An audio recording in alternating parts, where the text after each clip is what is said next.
Ready? Transcription number 29, General Matter, start.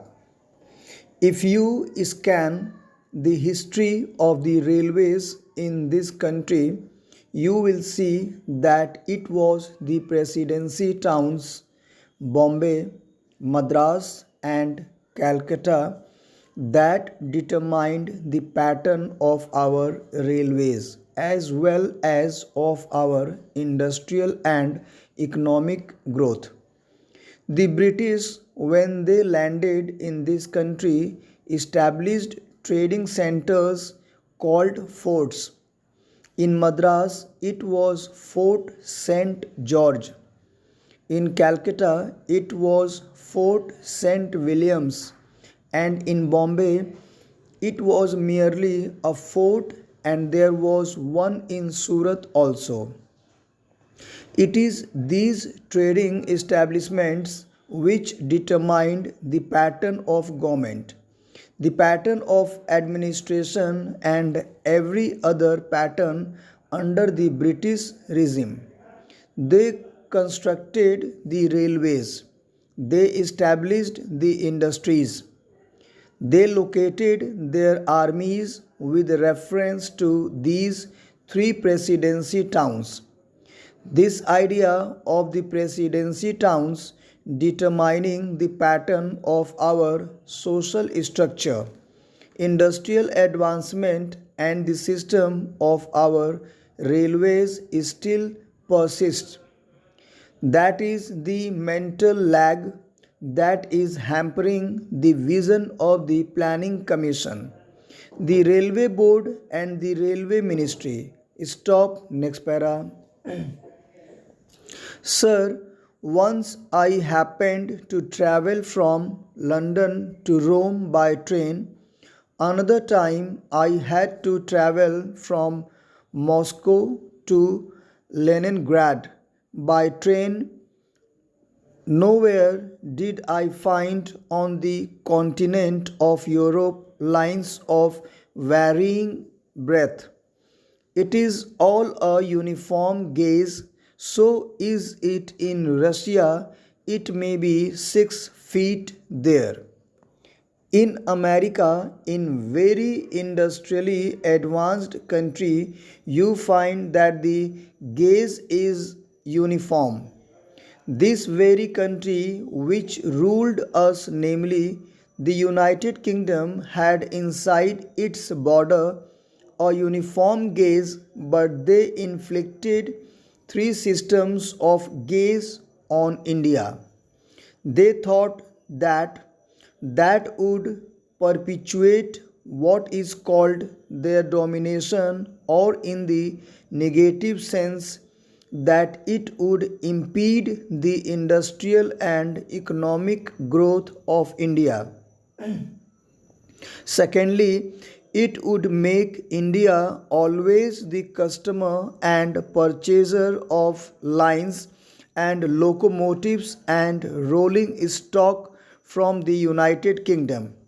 In the old days, I am told, it is the government which built the broad gauge line, and it is the private companies that took to this meter gauge and the narrow gauge, though they may not have had the distinction of private and public sector in view. Then it now appears that what the so-called public sector then did has been good, and what the private sector then did has been to our disadvantage.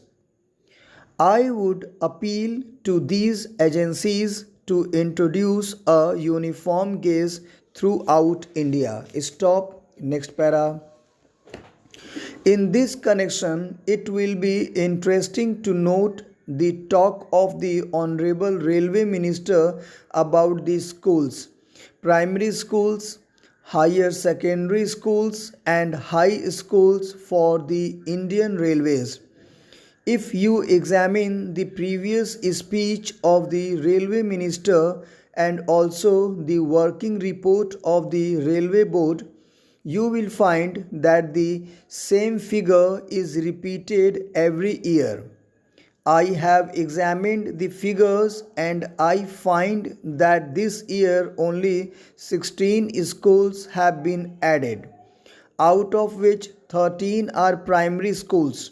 One is a higher secondary school and two are middle or high schools. Instead of saying that they have been able only to provide 13 primary schools or one or two more high schools or higher secondary schools, the same figures are repeated in the speech, although the Railway Board has all along been saying that education is the responsibility of the state and therefore the Railway Board does not own this responsibility. I would like to remind the Railway Minister about the agreement reached between the National Federation of Railwaymen and the Railway Board in the year 1955, according to which the Railway Board undertook to provide primary schools for the education of the children of railway employees. Stop. Next para. Sir, as I told you earlier, I had to say many things on the floor of this house, but I will conclude with only one or two more observations. I will first deal with the labor relations on the Indian Railways.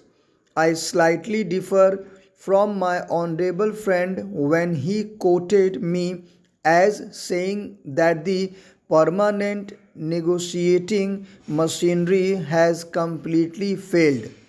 It is a fact that this machinery is not functioning satisfactorily. A certain places it has failed. There is no doubt about it.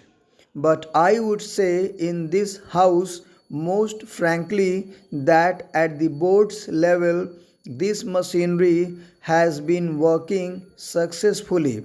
But this is not the position so far as the zonal railways are concerned. I do not say that in all the zonal railways it is so, but in certain zonal railways and in most of the divisions of these railways it has failed. I was expecting that the railway minister would examine the working of this machinery in all the railways. What is the greatest defect in this machinery? This machinery suffers to the extent that at the board level, if there is difference of opinion between the railway board and the railway labor, no arbitration machinery is provided to settle the disputes. The provision in this machinery is that as and when an occasion arises, an ad hoc tribunal would be set up by government. Full stop. Thank you very much, guys. There is one humble request. Please always try to repeat the matter, then only your fluency and accuracy on steno will improve. And also there is one more request. Please subscribe my channel so that you can get the next notification on general and legal matter. Thank you very much.